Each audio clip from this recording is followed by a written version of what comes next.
Chapter 66, Weapons They Couldn't Control. Time skip Berlin.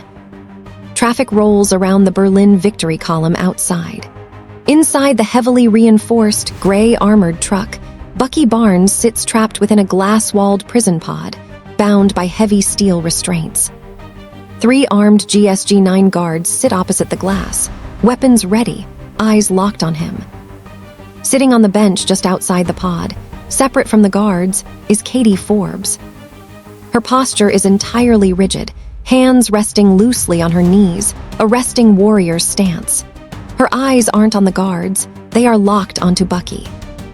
Bucky looks up, his exhausted, shadowed eyes meeting hers through the glass. There is a heavy, silent communication between them. 2 people who speak the language of conditioning and captivity. Katie doesn't offer a soft smile. She doesn't have one ready. Instead, her jaw tightens slightly, a tiny, nearly imperceptible nod. I am here, you are still human. Outside, a police motorbike stops traffic, a German van driver looking thoroughly affronted as the convoy roars past. Katie's eyes instantly dart to the window, scanning the bridge structure over the River Spree, her tactical brain calculating escape routes and threat levels before she looks back at Bucky. The convoy turns a corner, heading toward the underground tunnel. Inside the black SUV, T'Challa sits in the front passenger seat. Behind him sits Steve Rogers. Next to Steve, sitting in the middle, is Alisa Gilbert.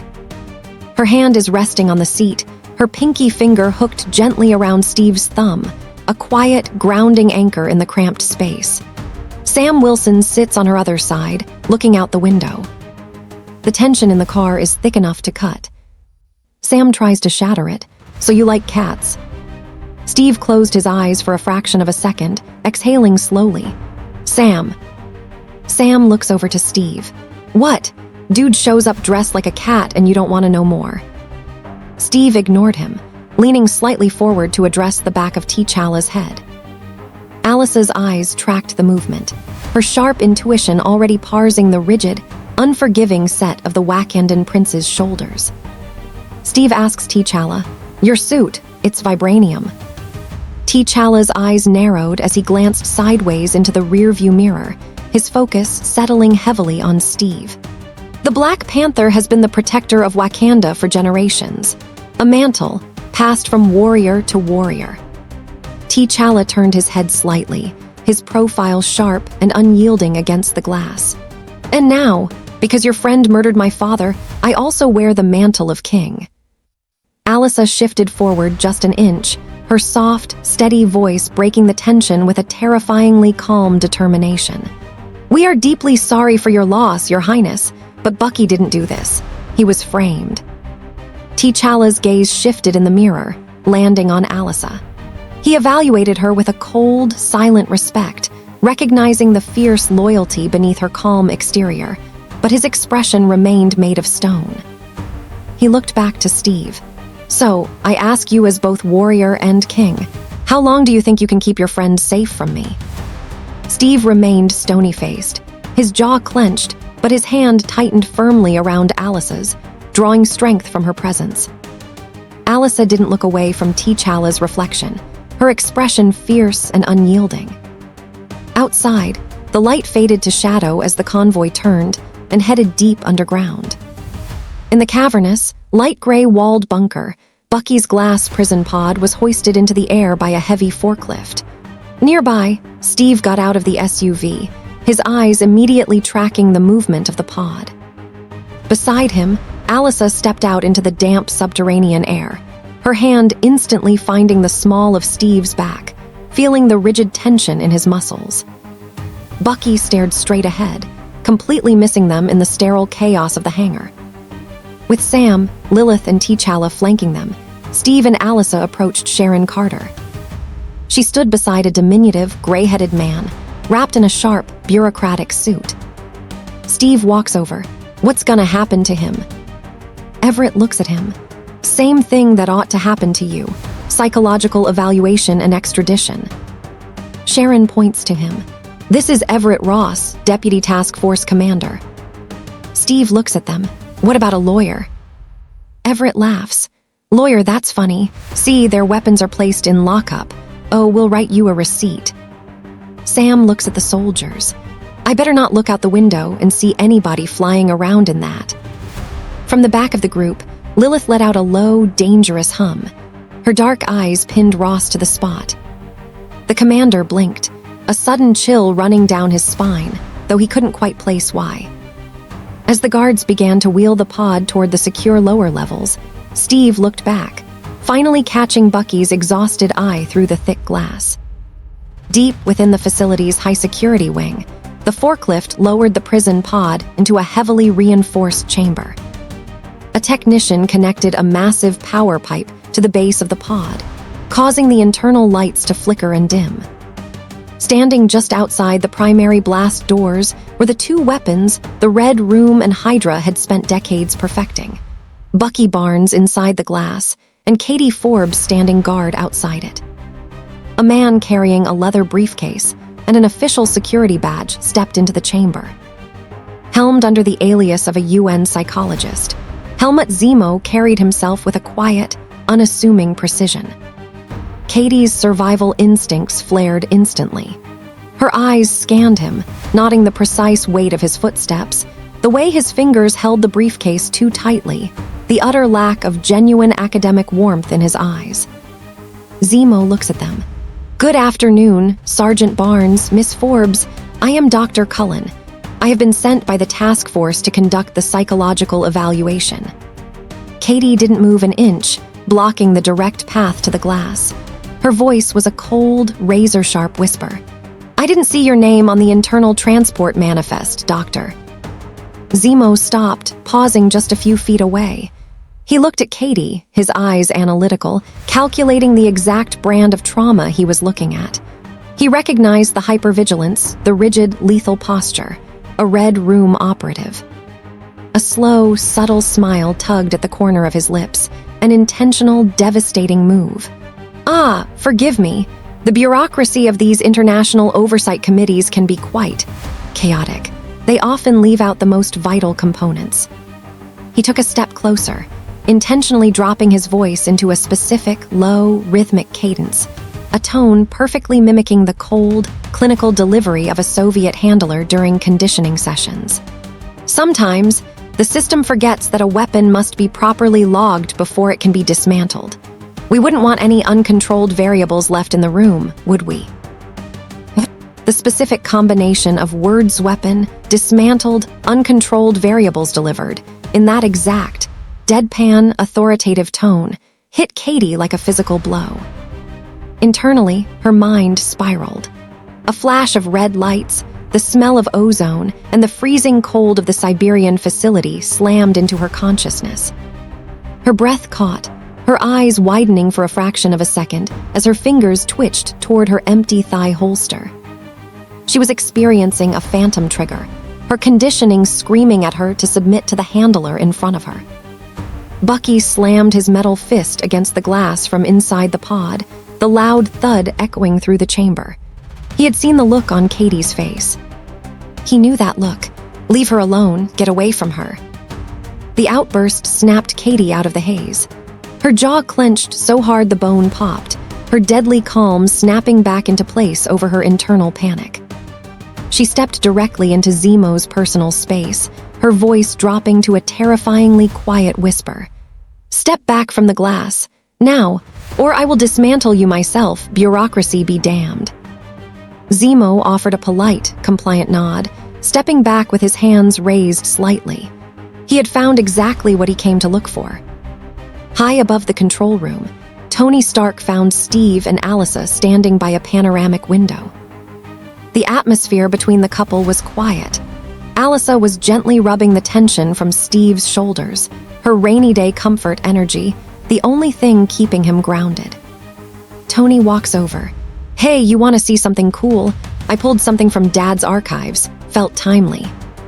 Tony placed a black presentation box on the desk, revealing two historic fountain pens. FDR signed the Lend-Lease bill with these in 1941, provided support to the Allies when they needed it most. Steve looked at Tony. "Some would say it brought our country closer to war." See, if not for these, you wouldn't be here, Tony said, packing slightly. I'm trying to… What do you call it? That's an olive branch. Is that what you call it? Alisa looked at the pens, her sharp intuition picking up on the underlying desperation in Tony's posture. She crossed her arms, her tone soft but direct. It's a beautiful gesture, Tony, truly, but an olive branch usually doesn't come with a side of federal prosecution. Steve looked around the empty office. Is Pepper here? I didn't see her. Tony stopped packing. We're not kinda. Steve looked at him. Pregnant. No, definitely not. We're taking a break. It's nobody's fault, Tony said, his voice dropping. Steve's expression softened. I'm so sorry, Tony. I didn't know. A few years ago, I almost lost her, so I trashed all my suits, Tony said, his movements turning jagged as he started to pace again. Then we had to mop up Hydra, and then Ultron, my fault. And then I never stopped. Because the truth is I don't want to stop. I don't want to lose her. I thought maybe the Accords could split the difference. In her defense, I'm a handful. Yet, Dad was a pain in the ass, but he and Mom always made it work. Steve smiled faintly. You know, I'm glad Howard got married. I only knew him when he was young and single. Tony looked up. Oh, really? You two knew each other. He never mentioned that. Maybe only 1,000 times. God, I hated you. Steve sighed. I don't mean to make things difficult. I know, because you're a very polite person, Tony replied. Steve walked over to the glass window, looking down at the control room monitors. If I see a situation pointed south, I can't ignore it. Sometimes I wish I could. Tony shook his head. No, you don't. Steve smiled thinly. No, I don't sometimes. Sometimes I want to punch you in your perfect teeth, Tony interrupted. But I don't want to see you gone. We need you, Cap. So far, nothing's happened that can't be undone if you sign. We can make the last 24 hours legit. Barnes gets transferred to an American psych center instead of a Wackenden prison. Steve frowned thoughtfully, picking up one of the fountain pens. He turned back to Tony, while Alisa stepped up right beside him, her presence a silent, protective shield. Steve looked at the pen in his hand. I'm not saying it's impossible, but there would have to be safeguards. Sure, once we put out the PR fire, those documents can be amended, Tony said quickly, sensing a breakthrough. I'd file a motion to have you and Wanda reinstated. Steve stopped. Wanda, what about Wanda? She's fine. She's confined to the compound currently. Vision's keeping her company, Tony said lightly. Alice's eyes narrowed instantly, her dry, grounded tone turning sharp. Confined? Tony, she has a roommate named Alia and a team. You don't lock a grieving kid in a room and call it company. Steve stared at Tony, his disappointment heavy. Oh God, Tony, every time I think you see things the right way. What? It's 100 acres with a lap pool, Tony argued, his voice rising. It's got a screening room. There's worse ways to protect people. Steve shook his head. Protection? Is that how you see this? This is protection. It's internment, Tony. Tony dug his heels in. She's not a U.S. citizen. Oh, come on, Tony, Steve muttered. And they don't grant visas to weapons of mass destruction, Tony snapped. Steve stepped forward. She's a kid. Give me a break, Tony shouted, losing his patience. I'm doing what has to be done to stave off something worse. Steve nodded faintly, the argument completely over in his mind. He set the fountain pen back into the presentation box with a deliberate, quiet click. He reached down, taking Alice's hand. Her terrifying determination matched his own as they prepared for the fallout. Steve looked at Tony one last time. You keep telling yourself that. Hate to break up the set.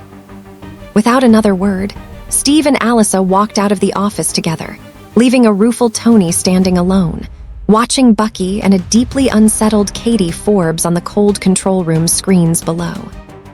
Chapter 67, Ready to Comply. Time skip, the Joint Counter-Terrorist Center. Helmut Zemo sat at a heavy metal desk, facing the thick glass of the containment pod.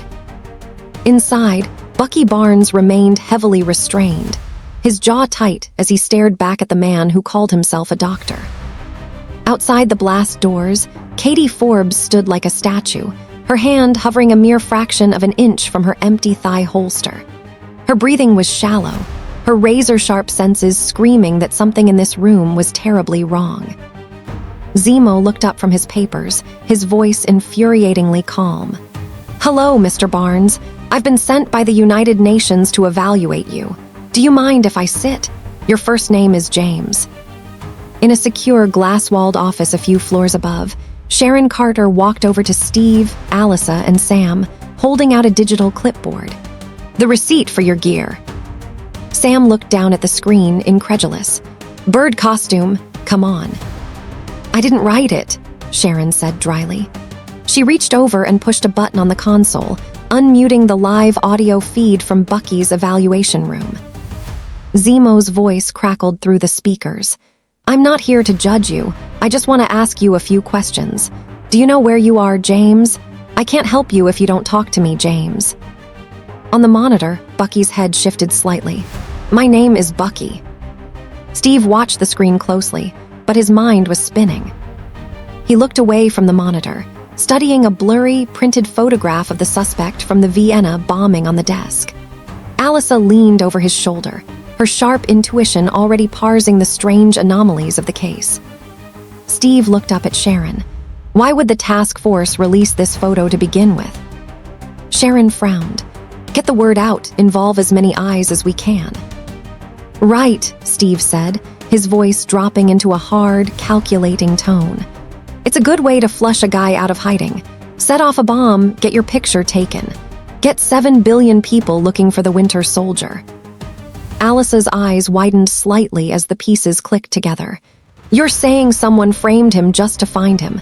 They didn't want him dead. They wanted him captured." Sam shook his head, looking between them. "Steve, Alisa, we looked for the guy for 2 years and found nothing." Steve met Sam's gaze. "We didn't bomb the UN. That turns a lot of heads." "Yeah," Sharon agreed, her voice turning uneasy as her gaze fell back onto the video monitor. Her eyes narrowed at the back of the evaluator's head. "But that doesn't guarantee that whoever framed him would get him. It guarantees that we would." Steve frowned, a sudden heavy dread settling into his chest as he looked around the room. "Yeah." Down in the secure chamber, the air felt suffocatingly thick. Katie hadn't taken her eyes off Zemo. She could hear the subtle, rhythmic pattern of his breathing. It was too steady, too controlled for a civilian psychologist. Zemo leaned forward, his eyes locking onto Bucky.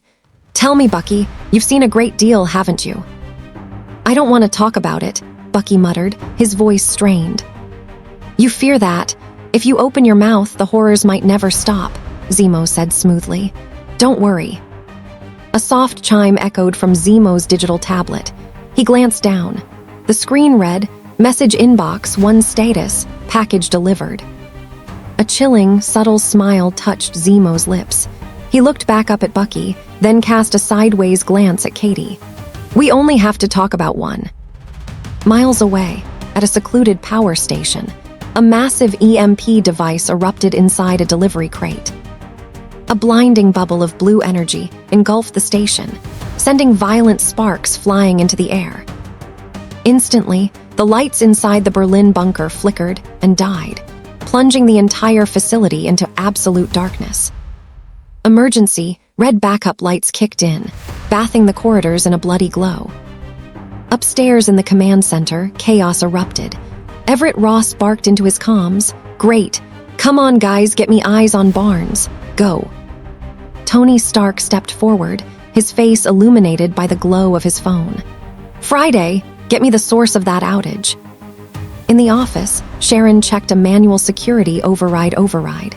Sub-level 5, East Wing. Steve and Sam didn't hesitate, bolting out of the room instantly with Alisa right on their heels. T'Challa, standing in the hallway, spotted them running and immediately gave chase.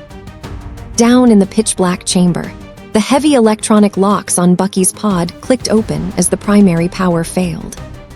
Bucky's eyes widened in the dim red emergency light. "What the hell is this?" Katie didn't answer. The darkness had triggered her survival instincts into overdrive. She lunged forward, her hand moving to grab Zemo, but Zemo was already moving. He pulled a heavy tactical flashlight from his coat, casting a harsh beam directly into Bucky's eyes. He removed his glasses, his posture shifting from a meek psychologist into a cold, commanding handler. "Why don't we discuss your home?" Zemo said, his voice echoing off the reinforced walls. "Not Romania. Certainly not Brooklyn, no, I mean your real home." Zemo pulled a small, red book with a black star from his briefcase. He opened it, his voice dropping into a harsh, flawless Russian. "Zheya ela eniya," longing. Bucky shut his eyes, his head snapping back in violent agony as the code word tore through his mind. "No." Katie froze, the Russian word striking her like a physical blow. The red lights, the cold air, the invisible chains of her own conditioning wrapped around her throat. Her breath hitched, her mind fracturing as she struggled to maintain control over her own body. "Erzhave Yerwakratkoy," Zemo continued, taking a step closer to the pod. "Rusted." "Stop," Bucky begged, his teeth grinding. "Syem enaditseate yeri," Zemo barked. 17.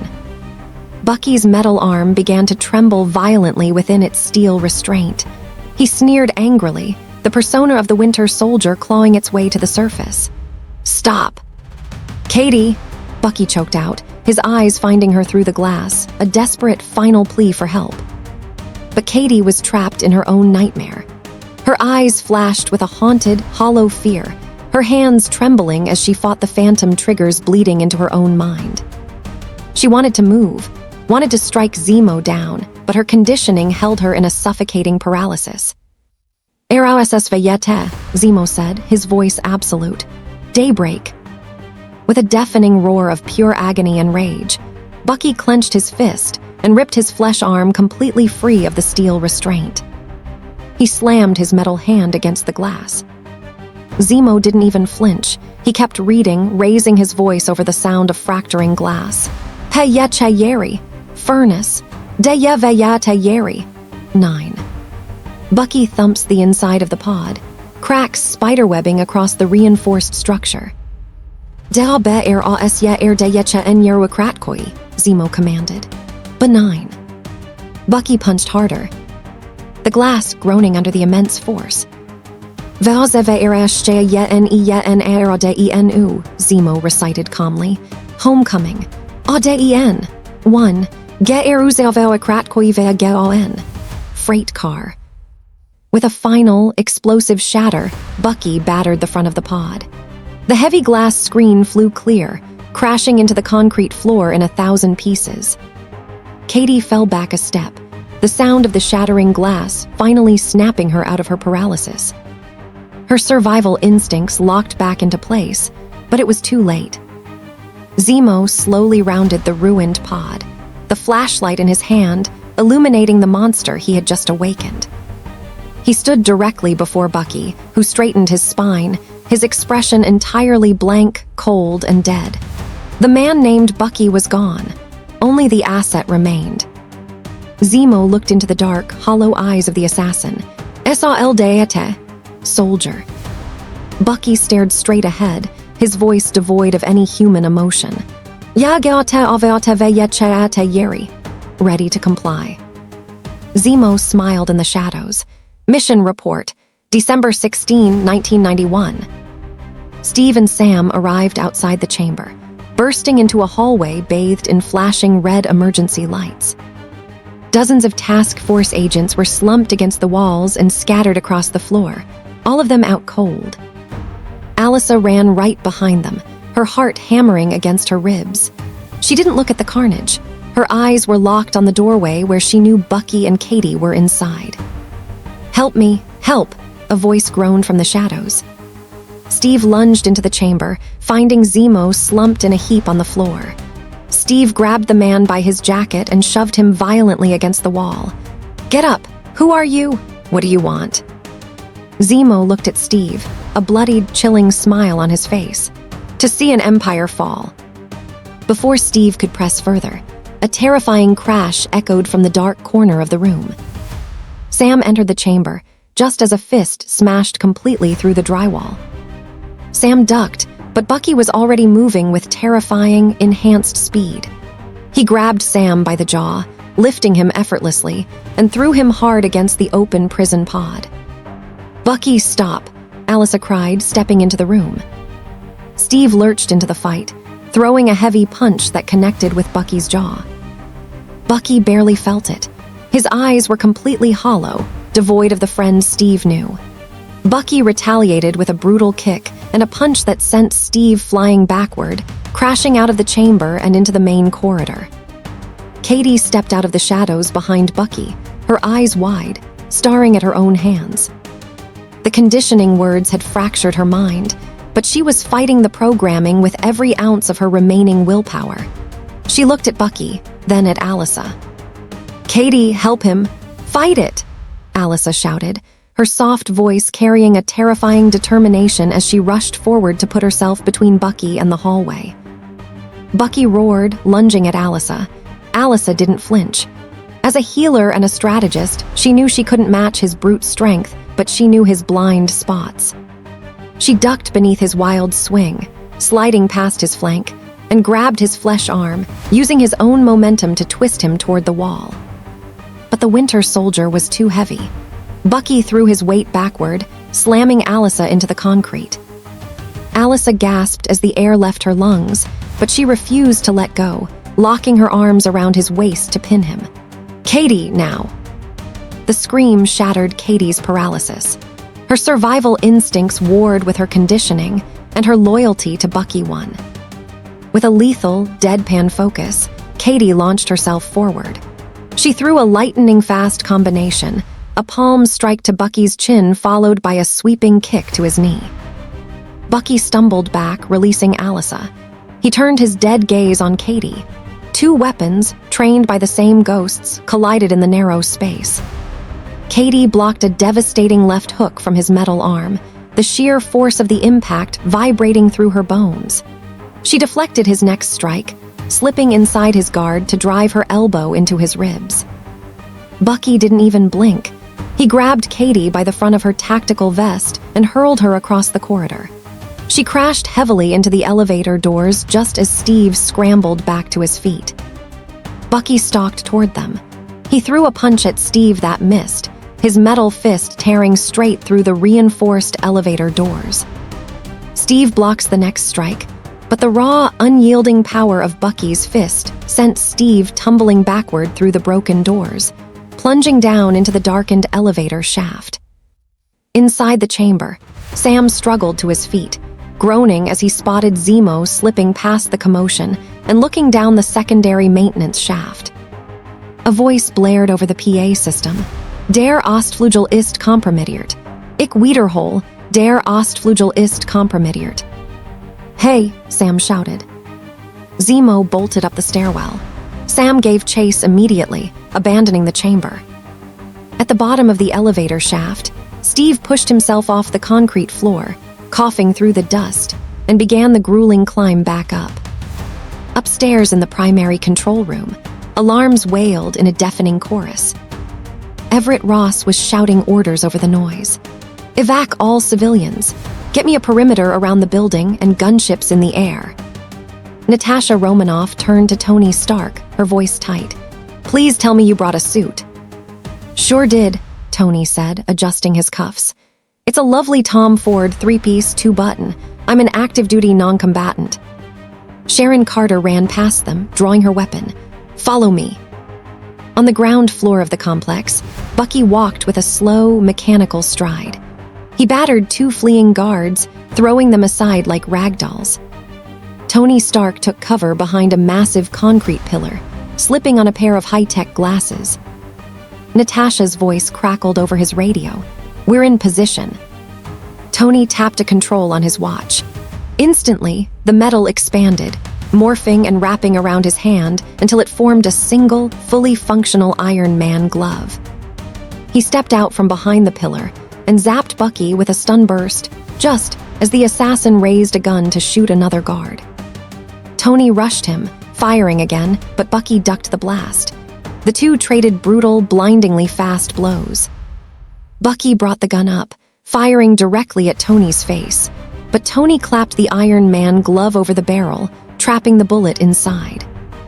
With a sharp twist, Tony ripped the gun from Bucky's grip, but Bucky countered with a devastating backhand that sent Tony crashing across the floor. "Barnes, stop!" Sharon shouted, rushing into the reception area with Katie right behind her. Katie was breathing heavily, her face pale but her expression lethal, as she ignored the pain from the lower levels to stop Bucky. Sharon and Katie attacked simultaneously, landing a synchronized flurry of kicks and punches.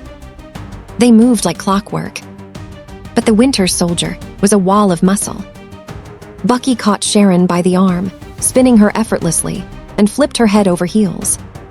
She smashed violently onto a wooden desk, splintering the frame. Katie didn't back down.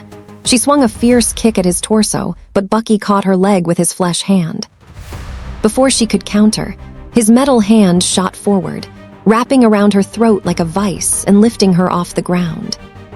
Katie choked, her fingers clawing frantically at the unyielding metal of his cybernetic arm. She stared down into his blank, dead eyes, trying to reach whatever was left of him. "Bucky, it's me." Bucky didn't even blink. He slammed her backward onto a heavy table, his grip tightening until her vision began to blur at the edges. Suddenly, Natasha Romanoff leaped from a glass railing above, landing directly onto Bucky's shoulders. She wrapped her legs tightly around his neck in a chokehold, using her weight to yank his head back.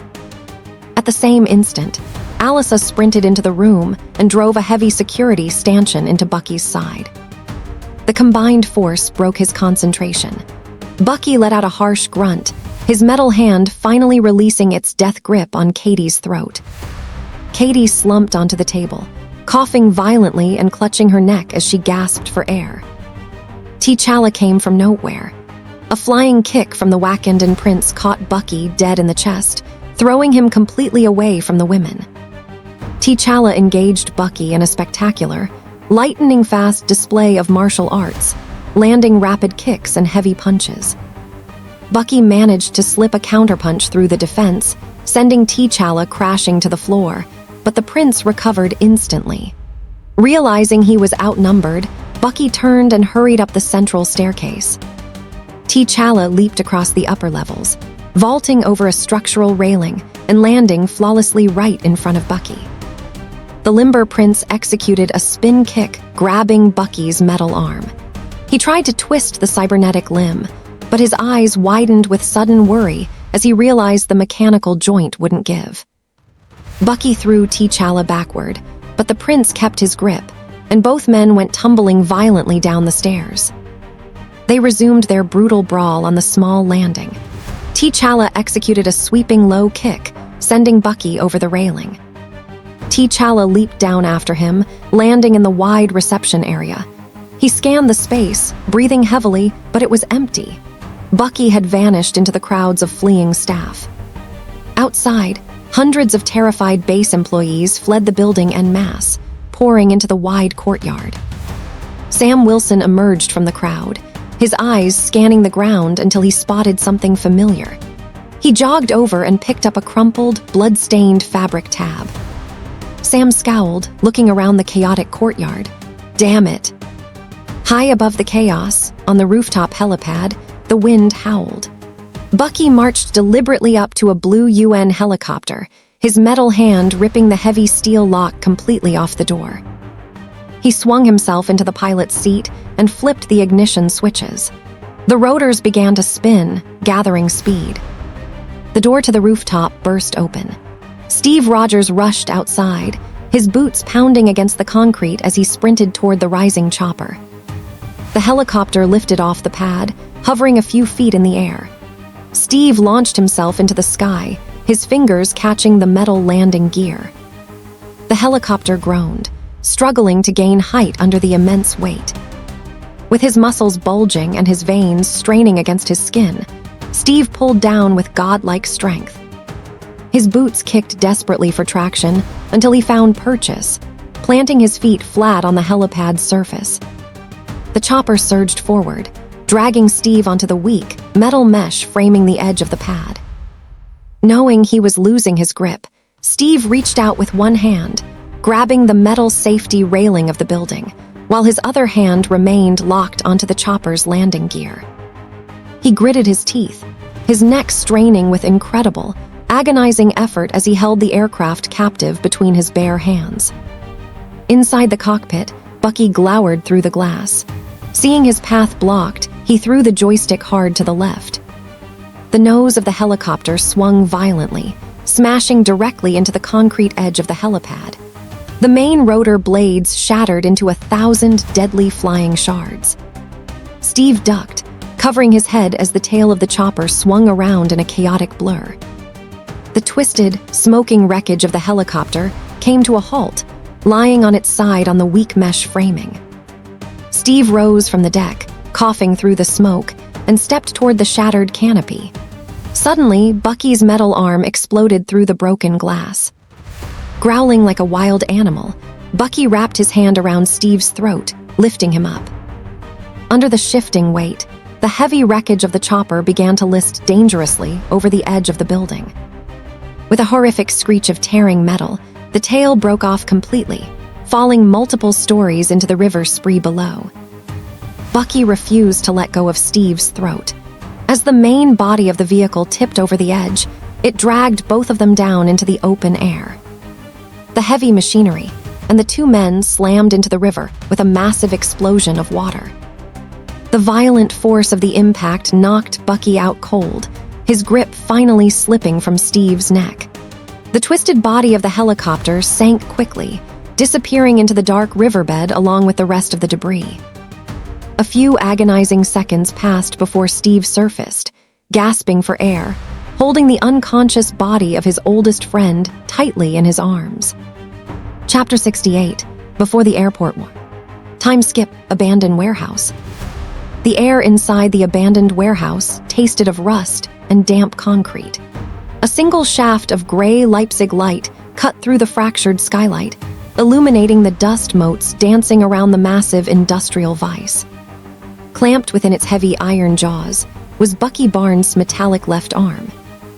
Steve Rogers stood by a gap in the corrugated wall, his jaw set as his eyes tracked a helicopter slicing through the gray clouds overhead. Beside him, Alisa Gilbert kept her watch at a different angle. Her arms were crossed over her leather jacket, her sharp, grim eyes tracking the perimeter, reading the subtle, jagged shadows of the harbor below. She didn't need supernatural vision to recognize the scent of blood and ozone lingering on Bucky. Her instincts simply catalogued it dangerous, fractured, but human. Sam Wilson stood a few paces back, his eyes darting between the perimeter and the man in the chair. Further back in the shadows, where the light didn't dare touch, Lilith Bennett Winchester leaned against a rusted support pillar. Her thumb casually flicked the edge of a small, silver dagger, the metal clicking rhythmically. Beside her, a figure sat on an overturned crate, completely still. It was Katie Forbes, or what was left of her.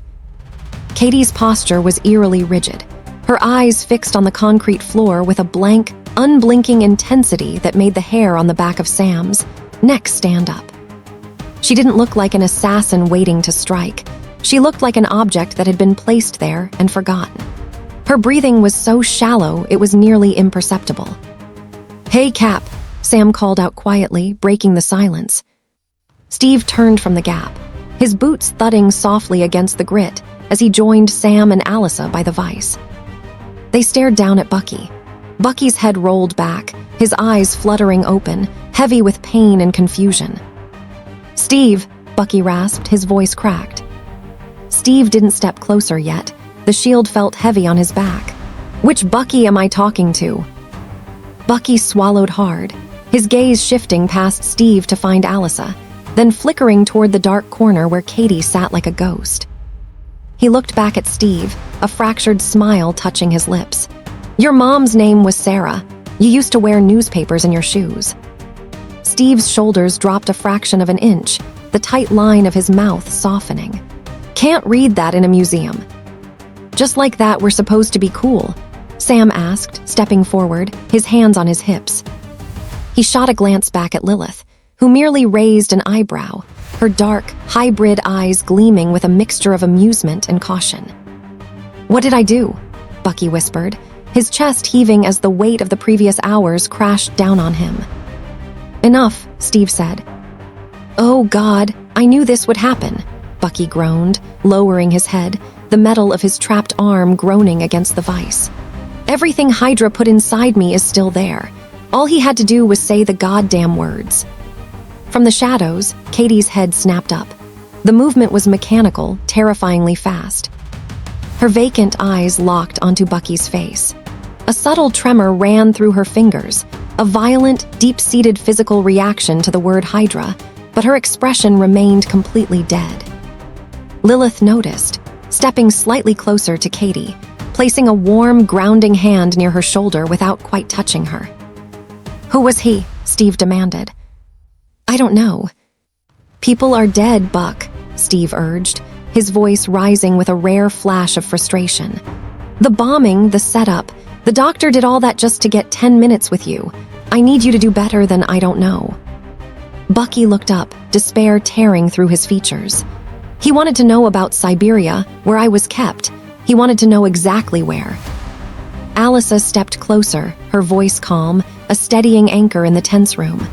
"Why would he need the coordinates, Bucky? What's left out there?" Bucky looked at Alisa, recognizing the total lack of fear in her gaze. "Because I'm not the only winter soldier." The warehouse went dead silent. Even Katie seemed to freeze entirely, her internal programming colliding with the memory of the cold vats in the ice. "Who were they?" Steve asked. "Their most elite death squad," Bucky said, the words falling like lead. "More kills than anyone in Hydra history, and that was before the serum." "They all turn out like you?" Sam asked. "Worse." "The doctor, could he control them?" Steve asked. "Enough." "Said he wanted to see an empire fall," Steve muttered, looking toward the shattered window. "With these guys, he could do it," Bucky said fiercely, his right hand gripping the edge of the table. "They speak 30 languages, can hide in plain sight, infiltrate, assassinate, destabilize. They can take a whole country down in one night. You'd never see them coming." Sam stepped up to Steve, his face grim. "This would have been a lot easier a week ago." "If we call Tony," Steve began. "No, he won't believe us," Sam cut in instantly. "Even if he did." "Who knows if the Accords would let him help," Sam finished. Steve looked down, the reality of their isolation settling over him. "We're on our own." Sam shifted his gaze toward Lilith, who offered a slow, knowing smirk, her fangs subtly catching the dim light before vanishing. Sam looked back at Steve. "Maybe not, I know a guy." "And I know a girl," Lilith added, her voice a sultry, dangerous purr as she tapped her dagger against her palm. "Well, a few girls. One with a very short temper and another who owes me a massive favor." The air under the concrete overpass was a heavy, industrial gray. A battered, nondescript sedan sat idling, its engine a low, anxious rumble against the damp stone walls. Sharon Carter stood by the open trunk, her eyes scanning the perimeter with practiced efficiency before locking onto Steve. "Not sure you understand the concept of a getaway car." "It's low profile," Steve replied smoothly, stepping up to the vehicle. "Good, because this stuff tends to draw a crowd." Sharon pulled back a heavy tarp, revealing Steve's iconic shield and Sam's EXO-7 wings. Beside them lay a sleek, dark leather jacket lined with concealed silverweave weaponry, and a set of heavy, dark metal gauntlets. Alisa Gilbert stepped up beside Steve, her movements fluid and entirely unhurried. She reached into the trunk, her fingers wrapping familiarly around her Grimm blades, sliding them into the custom sheaths at her thighs with a sharp, metallic click. She looked up at Sharon, her sharp, observant eyes softening with genuine appreciation. "Thanks, Sharon. You risked everything for this." "Let's just say I believe in the cause," Sharon said with a faint, tired smile. She glanced past Alice's shoulder toward the car, her eyes lingering on Bucky and the unsettlingly still girl in the backseat. "You know, he kinda tried to kill me." Steve offered a remorseful look. "Sorry, I'll put it on the list too. They're going to come looking for you, Sharon, if Ross finds out you helped us." "I know," Sharon cut in, her expression hardening with resolve. "I'm a big girl, Rogers. Just make sure you catch the guy who actually did this." She stepped back toward her own vehicle, giving them a final supportive nod. "I should go." "Okay, thank you, Sharon," Steve said quietly. As Sharon walked away, Steve turned back toward the sedan. The weight of the entire world seemed to rest on his shoulders, his jaw tight as he stared at the asphalt. He was a man running out of options, heading blindly into a storm. Before he could pull open the driver's side door, Alisa stepped directly into his path.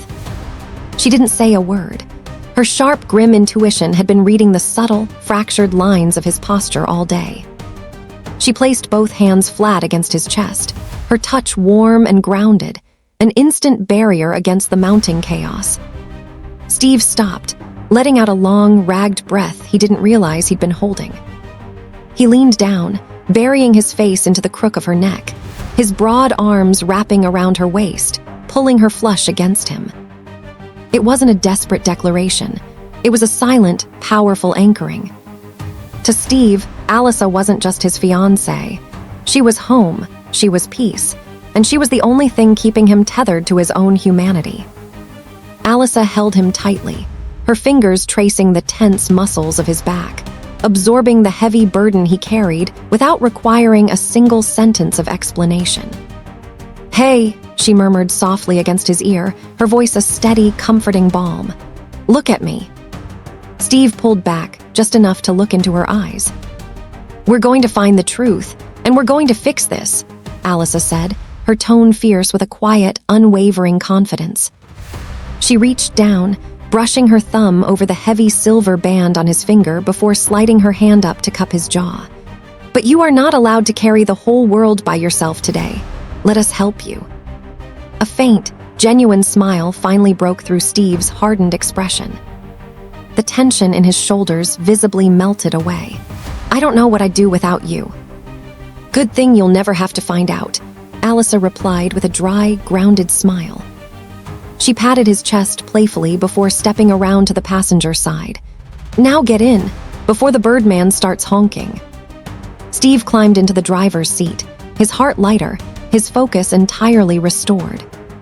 He squeezed Alice's hand over the gearshift as he put the car in drive, ready for whatever Stark was about to throw at them. The 6th level of the Leipzig Halle airport parking garage was eerie in its emptiness. The battered sedan creaked to a halt beside a nondescript gray van. Steve got out, Alisa right at his side, her hand resting naturally near her blades. Sam, Bucky, Lilith, and Katie filed out behind them. Clint Barton leaned against the van, his bow slung over his shoulder. "Cap." "You know I wouldn't have called if I had any other choice," Steve said, shaking his hand. "Hey man, you're doing me a favor. Besides, I owe a debt." Clint nodded toward the van. The door slid open. Wanda Maximoff stepped out first, her red jacket vivid against the concrete. Right behind her was Alia Mickelson. Alia's presence changed the temperature of the room instantly.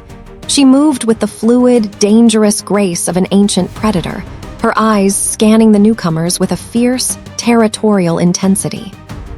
The moment her gaze landed on the unfamiliar faces, a low, barely audible growl vibrated in her throat, her pupils dilating. "Easy, wolf girl," Lilith said, stepping forward with an easy, swaying stride. "We're on the same side." Alia's eyes locked onto Lilith. She sniffed the air, her nose wrinkling in immediate distaste. "Vampire and something else, something dirty." "Demon," Lilith corrected with a bright, flashing smile that didn't reach her eyes.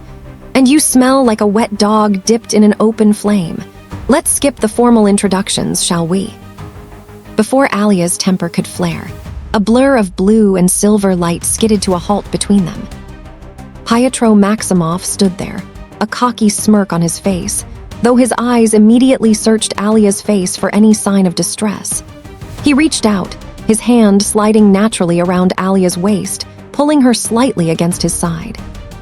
"Ah, matching tempers," Pietro teased, his heavy Sokovian accent thick in the air. "My favorite, Relax, Moya Lyubov, they are with the Birdman. Alia's tension melted instantly at his touch. She let out a soft huff, leaning into his side, though her eyes remained sharp. The Birdman brought a zoo. Steve cleared his throat, drawing their attention. How about our other recruit? Clint turned back to the van. He's rarin' to go, had to put a little coffee in him, but he should be good. A man stumbled out of the van, blinking rapidly against the light. Scott Lang. He looked around, his eyes widening exponentially as he processed the crowd. What time zone is this? Come on, Clint urged. Scott stepped toward Steve, his hand extended awkwardly. Captain America. Mr. Lang. It's an honor. I'm shaking your hand too long. Wow, this is awesome, Captain America. He spun around, his eyes landing on Wanda. I know you too, you're great. Then his eyes drifted to Alia, who was currently letting a flicker of amber fire dance idly between her fingers, and Katie, who was staring through him as if he were made of glass. Scott swallowed hard, his voice dropping an octave. And I don't know you ladies, but you look like you could kill me with your thoughts, so big fan. He turned quickly to Sam. Hey, man. What's up, Tic Tac? Sam grinned. Good to see you. Look, what happened last time when It was a great audition, Sam cut in, but it'll never happen again. Steve's expression grew serious. They tell you what we're up against. Something about some psycho-assassins, Scott offered nervously. We're outside the law on this one, Steve warned. So, if you come with us, you're a wanted man. Scott shrugged, a bit of his confidence returning. Yeah, well, what else is new? We should get moving, Bucky interrupted, his eyes darting toward the edge of the deck. We got a chopper lined up, Clint said. Suddenly, a blaring mechanical voice echoed through the garage speakers. Dies ist ein Notsituation. Alle Passagier müssen den Flughafen sofort evacuieren. Bucky's jaw tightened. They're evacuating the airport. Stark, Sam muttered. Stark, Scott repeated, panicking slightly. Steve pulled his straps tight. Suit up.